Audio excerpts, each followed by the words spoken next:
I've been saying for a while now that the future of PC computing is ARM-based chips. Apple made this transition a couple of years ago, and it proved to be an excellent choice for the company. For a platform like Windows, where there's different manufacturers creating hardware, doing a transition like this is more complicated, it takes more time, but it appears all the pieces are falling into place. So a couple of months ago, we have the chip announced by Snapdragon. This is the X Elite, and it appears to be on par, if not slightly better than the M3 chip from Apple. And just yesterday, we had the Microsoft announcement where we have a ton of new hardware featuring this new processor, as well as just a ton of momentum moving in this direction. So Microsoft announced a refreshed version of both their laptop and Surface Pro, the 11 and the 7 respectively, and the main upgrade here is the Snapdragon X Elite processor. There are some other physical upgrades like the display. There's now an optional OLED display, which is actually a pretty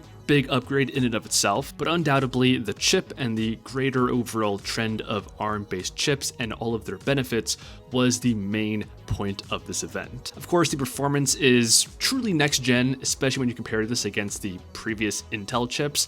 The gap there is just massive, especially in terms of power consumption and the overall battery life. This is one of the core advantages of ARM chips, and it's why every mobile device uses an ARM chip dating back to the original iPhone. Now, Microsoft with the new Surface and the laptop was not the only new hardware announced at this device featuring the Snapdragon X Elite. We had a whole new wave of hardware announced, including very popular top-selling names like the Dell XPS 13 that are going to be updated with this Snapdragon X Elite processor, and thus switching over from x86 to ARM architecture. And that's why earlier in this video when I said it seemed like there was a big momentum shift after this event, moving the whole industry towards ARM, this is why. And I gotta say, the breadth of these upgrades really surprised me. So with Dell, it's not just the XPS line, but also their Latitude, Inspiron models. For Lenovo, it's their ThinkPad Yoga. HP essentially revamped their entire laptop lineup to reflect this new reality. And there's more names like Samsung and Acer, more top PC producers switching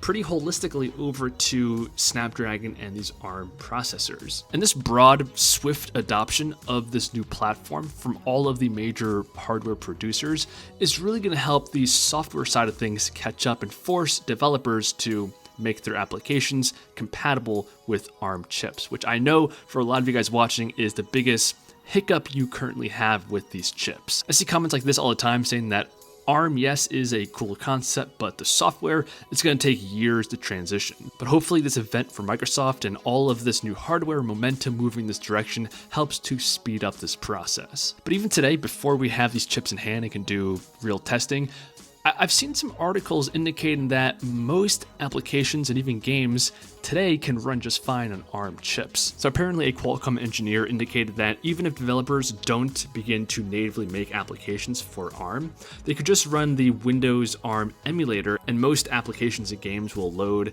and operate just fine. Obviously, emulation isn't the most efficient way to run applications, but you also have to remember that these chips are very fast and powerful. So even if we do have efficiency losses, the sheer power that these chips bring to the table should be able to compensate for a lot of that. So it appears that Windows laptops are beginning to get interesting again, and this is marking a major shift for Windows computing. Let us know your thoughts in the comments below. If you guys enjoyed, I appreciate a like, subscribe, and I'll see you guys in the next one.